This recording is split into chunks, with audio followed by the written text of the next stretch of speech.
핵심 포인트 21번 자동차 보험에서 비사업용 자동차의 구분에 대해서 살펴보도록 하겠습니다. 자, 자동차 보험 같은 경우에는 굉장히 복잡하고 어려운 것들이 많은데 특히나 이 자동차의 구분 같은 경우에는 암기하셔야 될 내용이 굉장히 많아요. 그래서 출제 경향을 보시면 자동차 보험 차종 구분에 승합 자동차에 대한 설명 중 맞는 것은 에서 승합 자동차의 구분 기준에 대한 설명을 이제 하는 것이고요. 두 번째, 자동차 보험 참조 요율서상 차종 구분 등에 관한 설명으로 맞는 것은 틀리는 것은 이거는 승합뿐만이 아니라 뭐 승용, 승합, 화물 각각의 구분 기준을 맞게 설명한 것은 틀리게 설명한 것은 어쩔 수 없이 여러분들이 기본적인 개념들은 좀 기억을 해주셔야 되는 그런 부분들이에요. 자, 먼저 자동차 관리법 적용상 자동차 구분 한번 살펴볼게요. 먼저 승합 자동차 같은 경우는 승용차보다 큰 거죠. 사람이 많이 타는 거예요. 그래서 승차 정원을 기준으로 저희가 구분을 하죠. 그래서 1종 같은 경우는 뭐 26인 이상이 탑승을 하는 자동차고요. 2종 같은 경우는 25인부터 17인승까지, 그 다음에 3종 같은 경우는 11인승부터 16인승까지 이런 식으로 승차 정원 기준으로 구분을 하고 있고요. 그 다음에 경승합까지 포함해서 4개로 구분하고 있고, 승용 자동차 같은 경우는 배기량으로 구분하죠. 물론 다인승이냐 아니냐 10명 이내로 6명에서 10명 사이에 타는 걸 우리가 다인승으로 구분을 하는데요. 그 전에 나머지 소형, 중형, 대형은 6인 이하만 탑승을 해야 되니까 승차 정원 자체는 의미가 없는 거예요. 대신에 배기량으로 구분을 하는 거죠. 그래서 소형 같은 경우는 1600cc 이하, 그래서 이제 A, B로 구분을 하고 있고요. 중형 같은 경우는 1600부터 2000cc, 2000cc를 초과하게 되면 대형 이런 식으로 저희가 구분을 합니다. 그래서 승용 자동차의 구분 기준은 배기량이다라는 거 기억하시고, 소방차 같은 경우는 승용차, 소방차도 뭐 지휘 차량 이런 것들은 승용차의 경우가 있잖아요. 이런 승용차는 10인 이하의 승용 또는 지평 자동차를 우리가 승용차로 구분하고요. 승합차 같은 경우는 11인승 이상 승용 및 지평 자동차, 요걸 우리가 승합차로 구분하고, 나머지 실제로 이제 소방 활동을 하기 위한 대부분의 차들은 특수 용도 자동차로 구분하고 있습니다. 그래서 여러분이 소방차에 대한 구분 기억해 두시고, 자, 화물 자동차는 이제 물건을 실어 나르는 것이 목적이기 때문에 적재량을 기준으로 우리가 구분을 하겠죠. 그래서 1종 같은 경우는 5톤을 초과하는 화물 자동차, 2종은 2.5톤에서 5톤, 그 다음에 3종은 1톤에서 2.5톤, 그리고 1톤 이하를 4종 해서 적재량을 기준으로 해서 구분하고 있고요.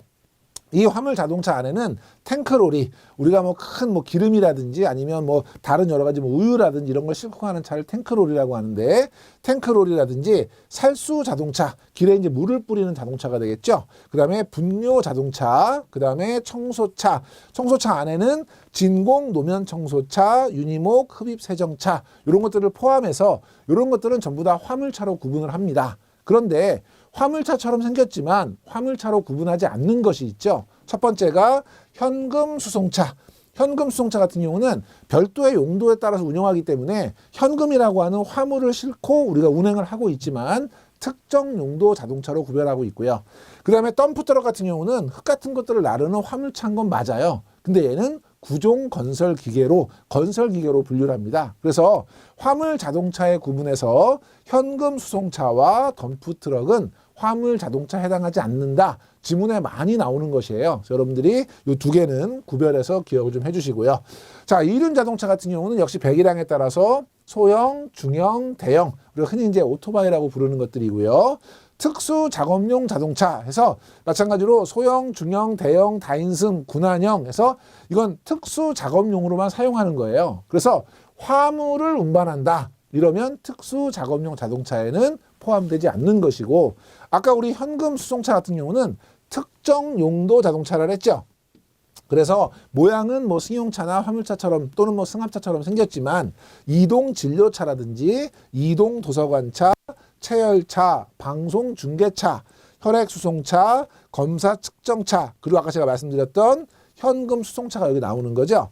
방역차, 소독차, 이동 우편차, 영화 촬영차, 이동 판매차, 충전차, 배전차, 발전차 이런 것들은 별도의 요율을 적용하기가 곤란해요. 일반적인 요율을 적용하기가 곤란하기 때문에 특정 용도 자동차로 별도로 구분을 하고 있고요.